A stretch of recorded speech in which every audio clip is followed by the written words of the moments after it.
Ang saging na saba ay isang native fruit sa Pilipinas na karaniwang niluluto bago kainin. Also known as sweet plantain, ang saging na saba ay hindi kasing tamis ng sweet banana, ngunit ito ay napakasustansya. Kinoconsider ito bilang superfood na mayaman sa vitamins, minerals at antioxidants na posibleng makatulong upang maibsan ang iba't ibang uri ng sakit at karamdaman. Narito ang ilan sa mga sakit na posibleng mapagaling ng saging na saba. Number 1, digestive problems at obesity. Ang saging na saba ay isang masustansyang pagkain, lalo na kapag nahinog ito. Bagamat hindi ito kasing tamis ng sweet banana, ang saging na saba ay mayroong good source ng dietary fiber na maaaring makatulong para gumaling ang gastrointestinal o digestive problems. Ang pagkonsume ng high fiber foods ay makakatulong para gumanda ang digestion. Pinopromote nito ang healthy gut bacteria at regular bowel movement. Dahil dito, ang saging na saba ay posibleng makatulong para malunasan ang symptoms ng constipation, gas, bloating at diarrhea. Pinapababa rin nito ang risk ng iba't ibang gastrointestinal problems, kagaya ng gastric ulcers, colorectal cancer, hemorrhoids at diverticular disease. Ang fiber ay nagpo-promote rin ng feeling of fullness o pagkabusog. Kaya naman makakatulong ito sa mga taong may sakit na obesity upang mapababa ang kanilang timbang. Number 2, cancer.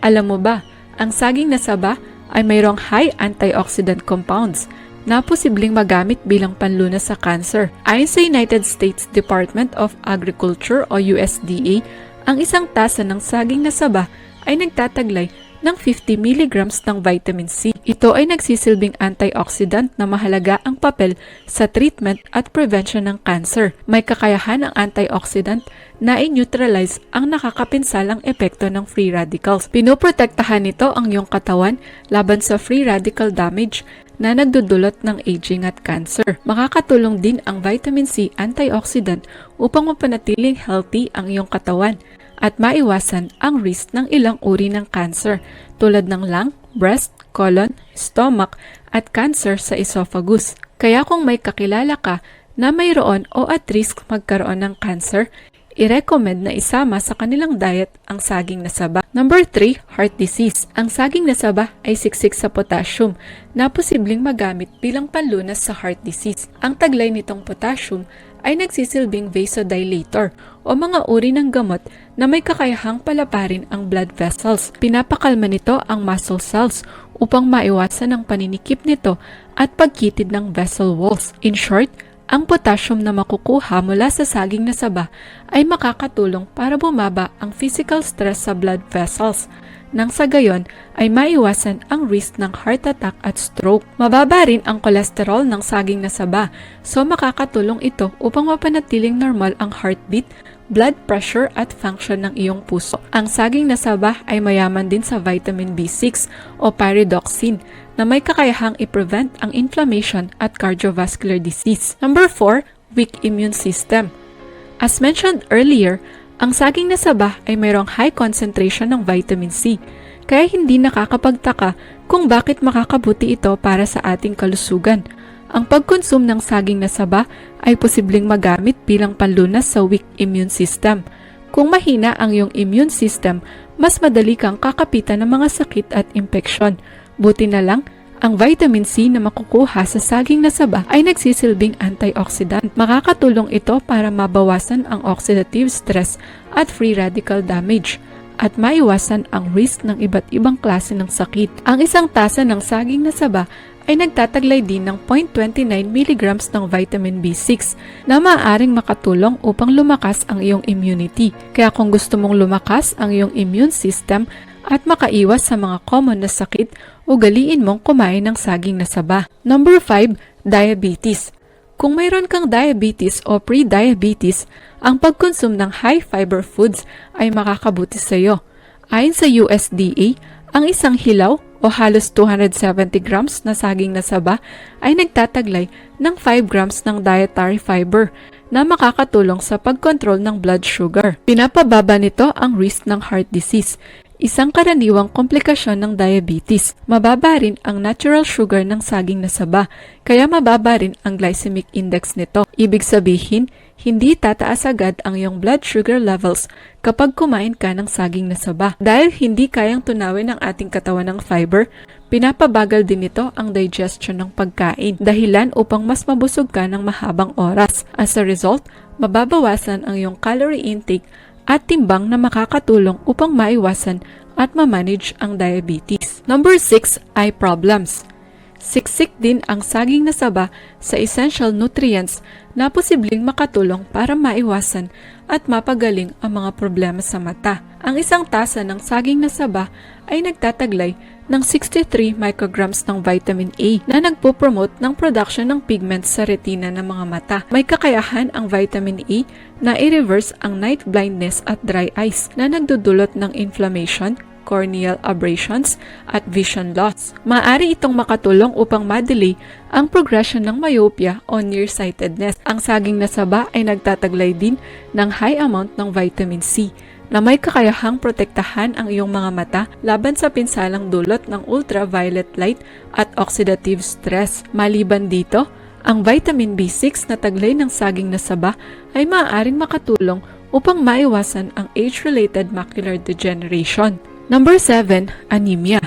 Aside from that, ang saging na saba ay maaaring magamit bilang panlunas sa anemia, isang kondisyon kung saan hindi sapat ang bilang ng hemoglobin o red blood cells sa katawan. Ang ilan sa mga symptoms ng anemia ay fatigue, heart palpitations, pale skin at shortness of breath. Pero maaari itong maibsan sa pamamagitan ng pagkonsum ng mga pagkain na mayaman sa iron. Ang saging na saba ay mayroong high amounts ng iron na may kakayahang i-stimulate ang oxygen circulation at bigyang lunas ang iron deficiency anemia. Mayroon ding good source ng folic acid o vitamin B9 ang saging na saba na posibleng makatulong upang mapagaling ang folate deficiency o megaloblastic anemia. May kakayahan ang mga nasabing nutrients na i-promote ang production ng red blood cells at DNA na mahalagang building blocks ng iyong katawan. Number 8, asthma. Ang pagkonsum ng balanced diet na mayaman sa gulay at prutas ay maaaring makatulong upang maibsan ang mga sintomas ng asthma tulad ng shortness of breath, chest pain, wheezing at coughing. Ang asthma ay isang allergy-triggered disease na nakukuha ng maraming tao sa murang edad. Ayon sa mga pag-aaral, ang mga batang kumakain ng isang saging na saba araw-araw ay mas mababa ang tsansa na magkaroon ng asthma. Ang taglay nitong iron at folic acid ay maaaring makatulong upang maibsan ang symptoms ng asthma dahil pinopromote ng mga nasabing nutrients ang oxygen circulation. In addition, ang potassium na taglay ng saging na saba ay nagpapakita ng anti-inflammatory at pain-relieving properties, kaya makakabuti ito sa mga taong may asthma. Number 9, kidney damage. Kung mayroon kang kidney disease o acid reflux, ni-recommend ng mga dietitian na limitahan ang iyong consumption ng acidic foods. Mas makakabuti ang pagkonsum ng alkaline diet at mga pagkain na mababa ang acidity, kagaya ng saging na saba. Dahil ito ay naturally low on acid, pinapanatili ng saging na saba sa base level ang acid sa iyong katawan. Mas mababa rin ang acidity ng hilaw at hindi pa gaanong hinog na saging na saba. Kung nasa early stage pa lang ang kidney disease, ang potassium na taglay nito ay mayroong protective effects na maaaring makabuti sa iyong kidney. Pero kung nasa advanced stage na ang iyong kidney disease, mainam na limitahan ang iyong potassium intake. Number 10, metabolic disorders. Ang metabolic disorders ay isang grupo ng kondisyon na nakakasagabal sa normal metabolic processes ng katawan. Maaari itong makuha dahil sa lifestyle, genetics, organ dysfunction at iba pang health issues. Fortunately, ang saging na saba ay siksik sa B vitamins na maaaring makatulong para gumanda ang metabolism ng iyong katawan. Ito rin ay nagtataglay ng simple carbohydrates na makakatulong para ma-boost ang iyong energy levels at gumanda ang function ng nervous system. Ang saging na saba ay pwede ring gamitin sa pag-manage ng metabolic disorders dahil mataas ang fiber content nito. That's why ang regular consumption ng saging na saba ay makakabuti sa ating overall health. Ano ang recommended daily intake ng saging na saba? Sa sobrang healthy ng saging na saba, kinukonsum ito ng marami bilang parte ng kanilang regular diet. Bagamat wala itong particular na recommended daily intake, Ang nasabing prutas ay dapat i-consume in moderation upang mapanatiling balanse ang iyong diet. Pwede kang kumain ng 1 to 2 saba fruit per day kung healthy ang iyong pangatawan. Ngunit kung mayroon kang iniindang karamdaman o iniinom na gamot, makakabuti na kumonsulta muna sa doktor bago isama ang saging na saba sa iyong diet. May ilang tao rin na maaaring makaranas ng allergic reactions kapag kumain ng saging na saba. Kung allergic ka sa mga pagkain na may latex at mga prutas na kabilang sa banana family, iwasan ang pag-consume ng saging na saba. Mataas din ang potassium content nito na maaaring maka-interact sa ilang medications. Kaya ang pag-consume ng saging na saba ay kailangang i-regulate upang maiwasan ang side effects nito. Paano nga ba i-prepare ang saging na saba? Bukod sa nilagang saging na saba, ang nasabing prutas ay maaaring iprito, gataan, at isahog sa iba't ibang putahe, kagaya ng pochero, pork nilaga, at ginataang bilo-bilo. Patok din ang saging na saba bilang Pinoy merienda, tulad ng banana Q, turon, at saging con yelo. Ginagamit din ito sa ilang restaurant bilang side dish at dessert. Ikaw, kumakain ka ba ng saging na saba?